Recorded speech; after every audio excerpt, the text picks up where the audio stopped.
अरे नक्की हा कुणाचा?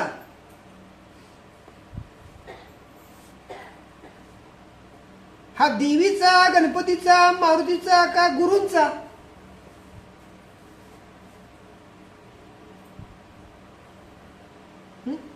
बघा, सगळ्यांशी खोटं बोला पण गुरूंशी खोटं बोलू नका. का सांगा बरं? सबसुद नारी की एकलव हरी की. तुम्हाला सगळ्यातनं बाहेर गुरु काढतील पण गुरुशी खोटं बोलला तर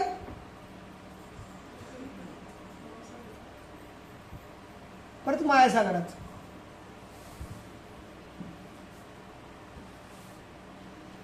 काय कळलं?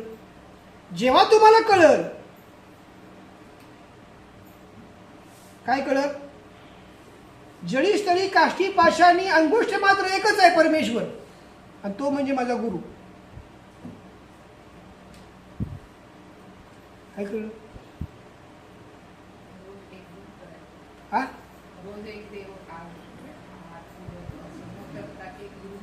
एकच गुरु.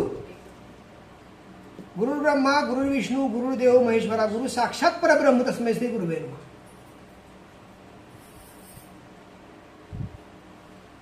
गेला मारुतीकडे, नमस्कार केला.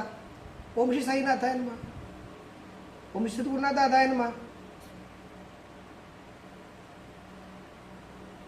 ज्या वेळेस तुम्ही गुरु एका देवतेकडे गेला आणि तुमच्या गुरुचं उच्चाराचं नाव कराल तेव्हा जो देवता प्रसन्न होईल. ती म्हणणार हा गुरुचं नाव सोडायला तयार नाही.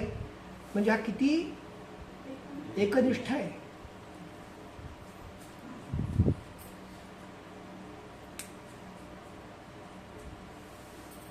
काय कळतंय का? म्हणून प्रतिमा दिल्यानंतर दादाने सांगितलं ह्या देवीला ओटीवर त्या देवीला ओटी कर, काही करायचं नाही. कारण ह्या सगळ्या देवता महाकारणात आलेले आहेत. त्यामुळे गुरूंच्या पशी जे करू ते अंतिम सुख.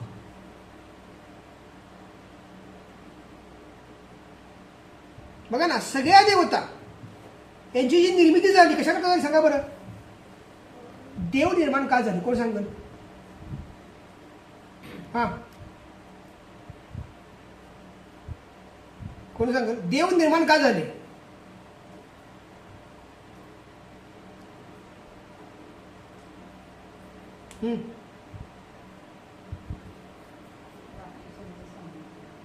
अजून जरा जवळ बोला, अजून जरा जवळ सांगा. देव निर्माण का झाले?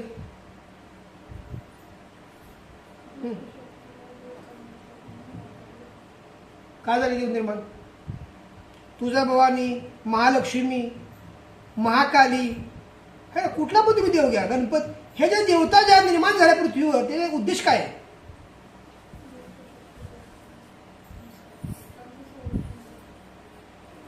मानवाचं कल्याण. एकच उद्देश आहे. कुठली पण तुम्ही देवी घ्या, कुठला पण तुम्ही देव घ्या, उद्देश काय आहे? भक्त कल्याण, भक्त रक्षण, मानव कल्याण. मग गुरु काय करतायत? आता मजा बघा, तुळजापूरची तुळजा भवानी हिचं क्षेत्र विदर्भ, कोल्हापूरची महालक्ष्मी हिचं क्षेत्र करवीर निवासिनी, माहूरगडची रेणुका है ना, क्षेत्र कुठे आलं? हे माहूरगड, इकडे क्षेत्र आलं. कक्षा किती आहे बघा प्रत्येकाची, बघितली? राम कुठला? अयोध्येतला. विषय कळतोय का? पण नाथ कुठले?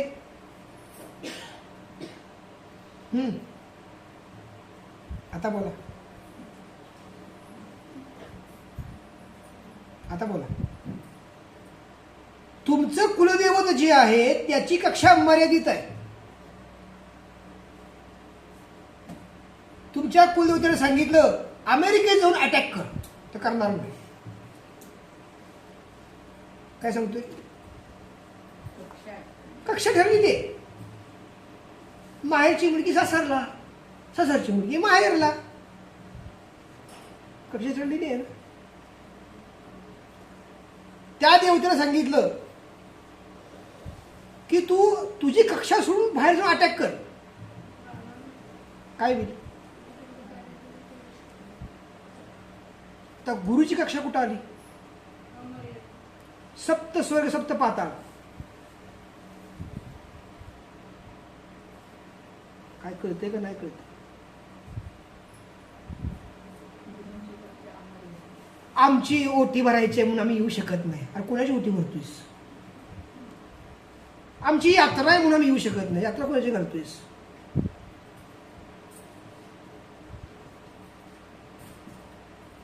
भुवनेश्वरी देवी सप्त स्वर्ग सप्त पाताची अधिपती आहे. 14 भुवनांची मालकी नाही ती. तिला दादांनी प्रसन्न करून घेतलं. सर्वमंगल मांगल्य मंत्र दिला. दिवशीने कुठला राहिला?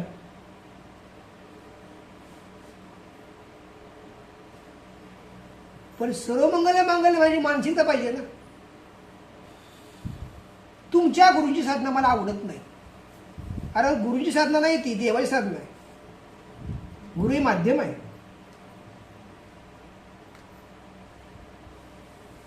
गायत्री 3 याची मालकी नाही. भू भुवा स्वाहा वाक्य दिलेलं आहे. ओम भूर्भुवः स्वः तत्सवितुर्वरेण्यं भर्गो देवस्य धीमहि धियो यो नः प्रचोदयात्. भू भुवा स्वाहा 3 लोकांची मालकी गायत्री. 14 भुवनांची मालकी भुवनेश्वरी. तिला प्रसन्न करण्याकरता काय झालं?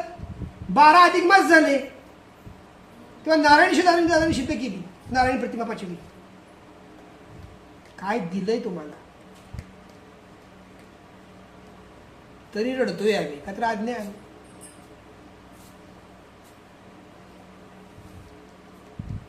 तर पहिला उद्देश गुरूंचा काय आहे?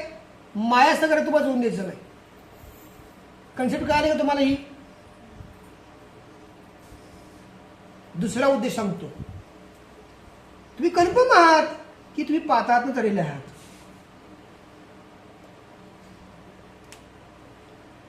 प्रमाण तुमचं काय आहे? तर या जन्मात तुमच्या अमर्याद वासना.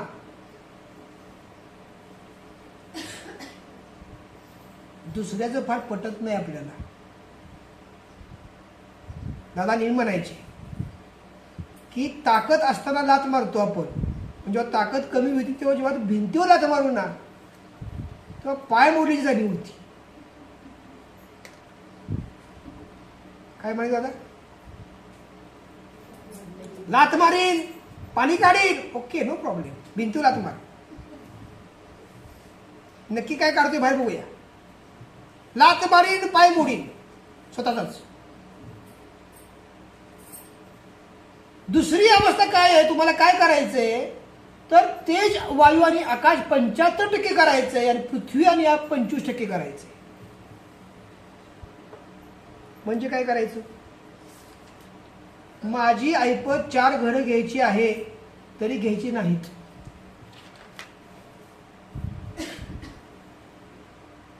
काय कळलं? काय कळलं? वासना मर्यादित ठेवायच्या.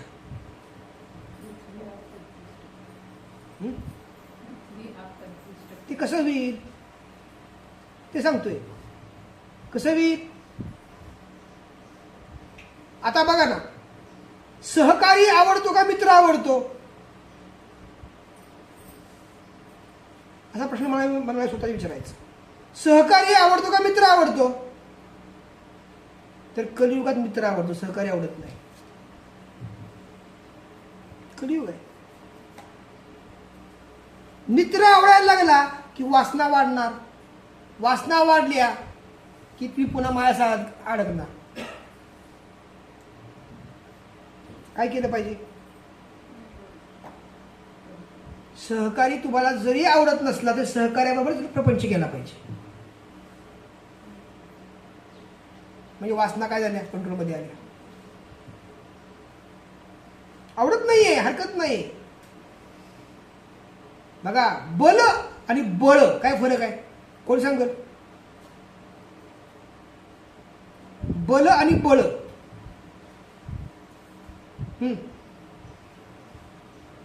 बोला, कोण सांगल?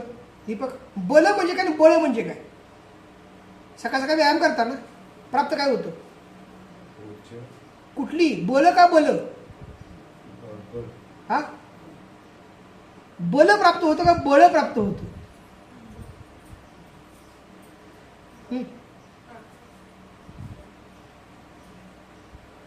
जिम मध्ये कोण जातं ना, हे अशी तिकडे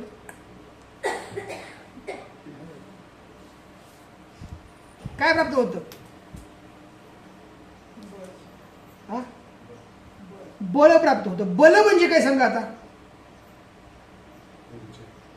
हा, ऊर्जा. बळ म्हणजे काय मग?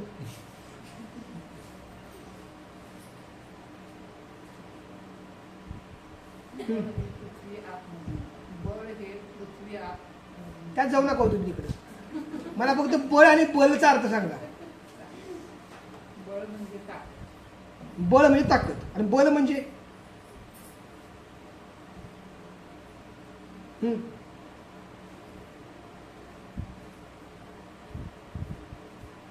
आध्यात्मिक ऊर्जा. बघा ना, एक दर्भाची काडी घेतली,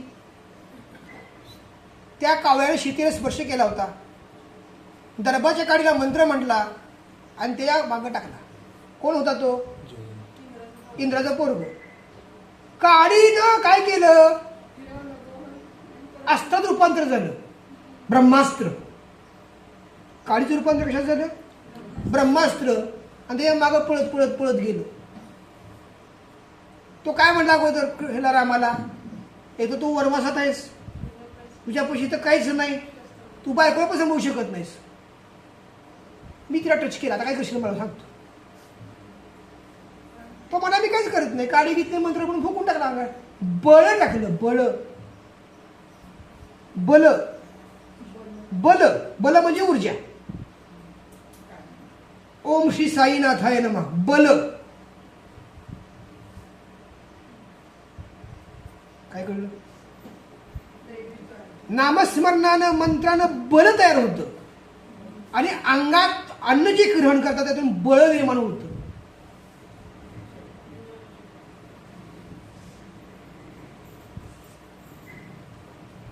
आता जे बल तयार होतं त्या बलातला थांबवायचं काम कोण करतं? जवळचे मित्रमैत्रिणी. आज पाटीला जमल काय यायला?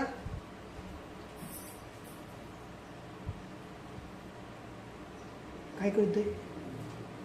ते जे बल दिलेलं आहे ते कुटुंबाच्या संरक्षणाकरता दिले,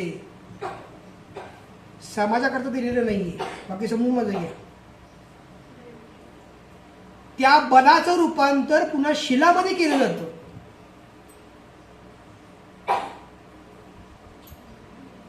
पण बायकोच जर शेजारी म्हणली आमच्या ह्याला काहीच कळत नाही, बायको म्हणली शेजारी काय? आमच्या आहे ना काहीच कळत नाही, किंवा हा ना बायको शेजारी जर म्हटला आमच्या हिला स्वयंपाकच करता येत नाही, तर भांड फुटलं का नाही?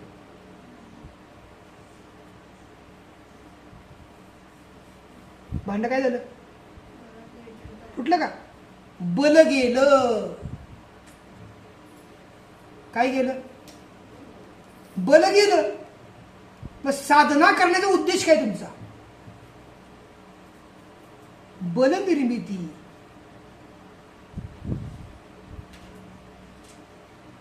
कुटुंबातल्या व्यक्तीबद्दल नातं इतकं घट्ट पाहिजे की ब्रह्मज्योती समोर आला तर तुम्ही हटला नाही पाहिजे. ती अवस्था म्हणजे बल अवस्था. काय कळलं? तुम्ही सांगता आमची मुलं ऐकत नाहीत, बल बोंबाललं.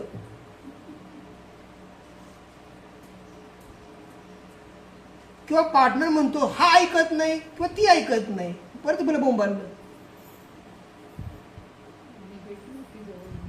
हा, निगेटिव्हिटी याचा अर्थ नव्हे. तुमची जी ऊर्जा आहे, तुम्ही साधना केली, साधनेची ऊर्जा कोणाचं काम करणार आहे?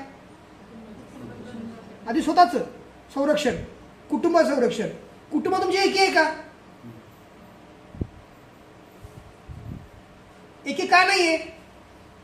बल तुम्ही डिवाइड करताय. अतिशय महत्वाचा विषय हा सगळा.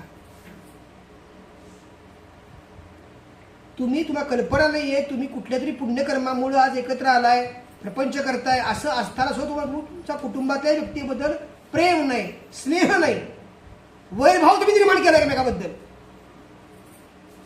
आणि याचं कारण कोण? आसपास सब खल्लास.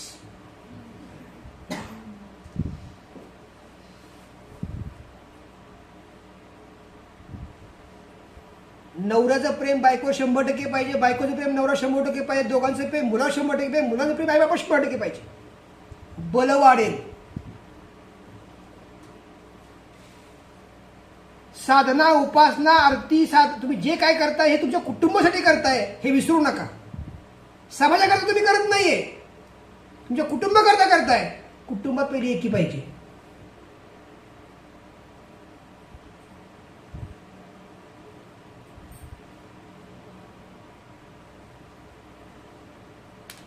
लंगडी जरी गाय असली दूध देते ना, मग तिला मालक सांभाळतोय ना, मग कुटुंबातल्या एखाद्या व्यक्तीचा एखादा विषय लंगडा असेल म्हणून ते टाकून द्यायचं.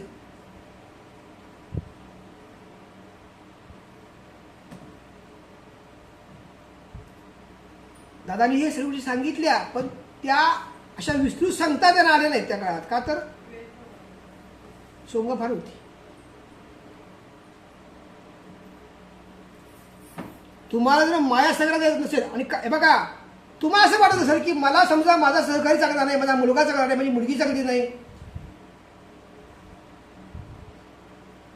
जगातलं कोणच चांगलं नाही. हा काय सांगतोय? तुम्हाला परफेक्ट पार्टनर मॅच करून परमेश्वराने दिलाय, तुमच्यासारखाच दिलाय. तुम्ही त्याला डावलणं म्हणजे तुम्ही स्वतःला डावलण्यासारखं आहे. काय सांगितलं? तुम्ही जितके आगाव आहात तितका तुमचा पार्टनर आगाव आहे. तुम्ही जितके हुशार आहात तितका तुमचा पार्टनर हुशार आहे. कारण तुमचा संपूर्ण अभ्यास त्यानं केला चित्रगुप्तानं, मग तुझ्या मला तुम्हाला घालताना पार्टनर म्हणून घातलाय.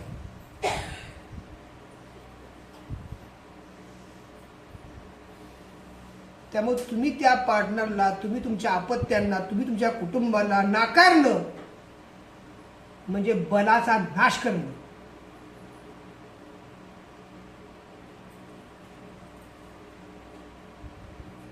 आणि हे एक कधी होईल सगळं? तर कुटुंबातली साधना प्रत्येकाची एक पाहिजे, प्रत्येकाचा गुरु एक पाहिजे, प्रत्येकाचा अस्मिता एक पाहिजे, प्रत्येकाची उपासना एक पाहिजे. अशी घट्ट तयार होईल पिंडी.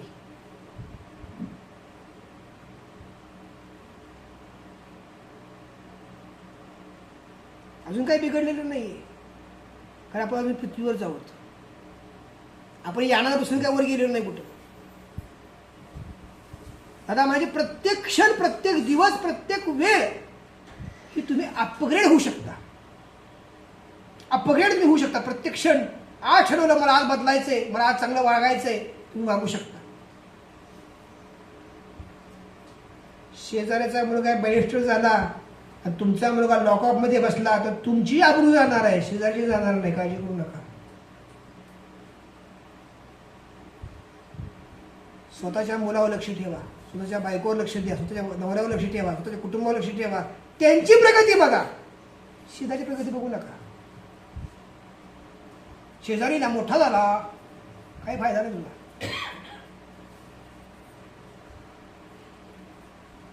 याचा अर्थ असा नाही की दोषाला पांघरून घाला. दोष असतील तर 100% दोषाचं त्या ठिकाणी पृथक्करण करा.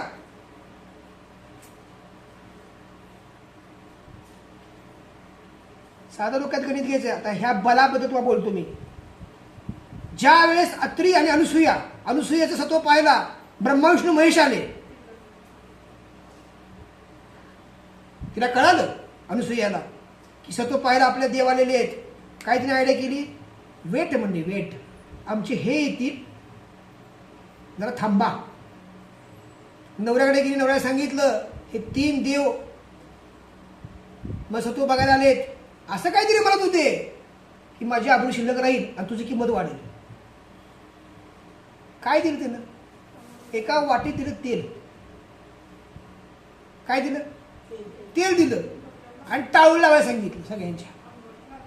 आणि जसं जसं तेल टाळून लावलं तशी बारकी पोरं तयार झाली.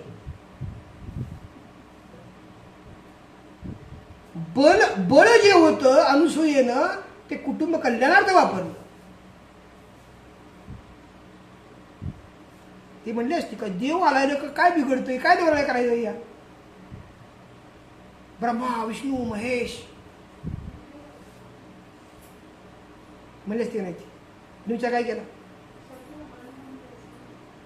पुढच्या हा प्रसंग घडल्यानंतर जेव्हा शंकराचं लग्न ठरलं पार्वतीशी, तेव्हा पुण्य ह्या वाचनला कोण बसला तर अनुसूयात्री बसले. किती मोठा अधिकारी मिळाला का पुढं? परमेश्वर तुमची परीक्षा घेत प्रत्येक ठिकाणी असतो. त्या परीक्षेत नापास व्हायचं का पास व्हायचं आपण स्वतः ठरवायचं.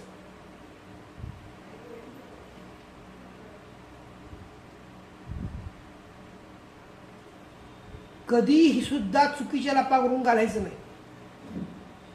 चुकीला चूकच पाहिजे, ते तुमची पाहिजे.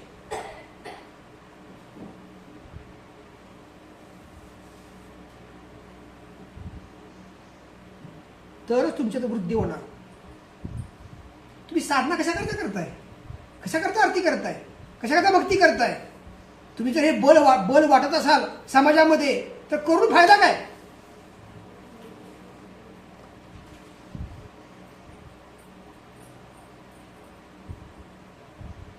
अरे हे 5 स्थानं नाभी हृदय कंठ ब्रह्मसी हे काय सॅम्पल आहेत? सॅम्पल. हे षड्रिपूच्या वर तुम्हाला जायचं आहे. अजून षड्रिपू काय आहेत? षड्रिपूचे काही सॅम्पल आहेत. काम क्रोध लोभ मोह मद आणि मत्सर ह्याच्या वर तुम्हाला जायचंय वर ब्रह्मामध्ये. कधी जाल? आधी तुम्हाला बल इथून बाहेर पडता आलं पाहिजे.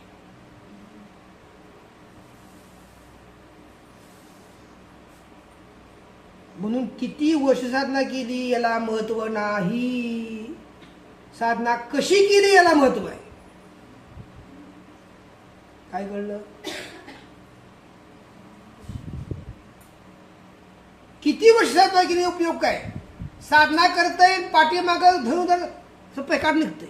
ओम श्री साईनाथा यद महा माग पेकाट निघाल. तो साधक नाही, बाधक आहे.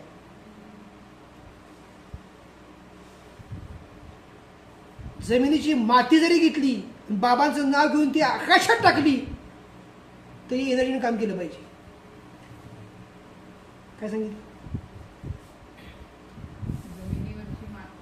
हा, आकाशात तारका शिर्डीत द्वारका, साईबाबा सारखा देव नाही. काय सांगितलं? आकाशात तारका शिर्डीत द्वारका, साईबाबा सारखा देव नाही. माती अशी घ्यायची, माती आणि अशी टाकायची, विश्वामध्ये फिरवून द्यायची.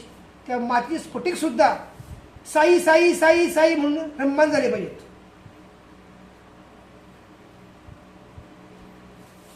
विषय कळतोय का? अतिशय महत्वाचा विषय तुमचा आजचा आहे. तुमची साधना, तुमची उपासना कोण चोरतंय बघा.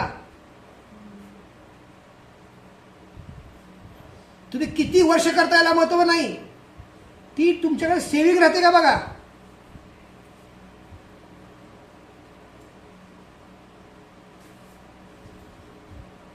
आता बघा ना, तुम्ही साधना करताय, तुम्ही एका क्ष ठिकाणी गेला, ती व्यक्ती म्हणली कुंकू लावून जावा, हं असं जाऊ नका. काय म्हणली? तर त्या व्यक्तीचा त्या घरामध्ये साधनेचा गंध नाही. कुंकू हे काय आहे? रुद्धिशुद्धीचं प्रतीक आहे. तुम्ही हातातलं कुंकू घेतलं आणि त्या स्त्रीला लावलं की तुमची एनर्जी तिकडे ट्रान्सफर होणार. आणि तिनं तुम्हाला कुंकू लावलं की तिची निगेटिव्ह एनर्जी तुमच्या ट्रान्सफर होणार.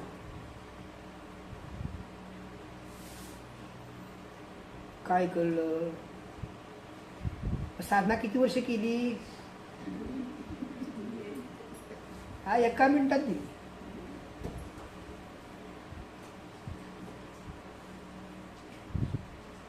मग साधना करणारा पुण्यवान का साधना घेणारा पुण्यवान? करणारा कोण? मापट.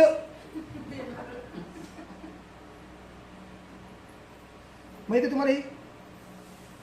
तुम्ही जी ओटी भरता एखाद्याच्या स्त्रीची, त्यातून देवाणघेवाण कशाची होती? पाप पुण्याची. ही कुंडली शक्ती आहे. काय आहे ही? कुंडली शक्ती आहे. ही मुख आहे. इथं भेटवर करून बसली आहे पाठीमागे 3.5 विताची. तुम्ही जेव्हा इथं हळदी कुंकू लावता, दुसऱ्याचा स्पर्श केला की तुमची एनर्जी ट्रान्सफर तिच्या बॉडीत झाली.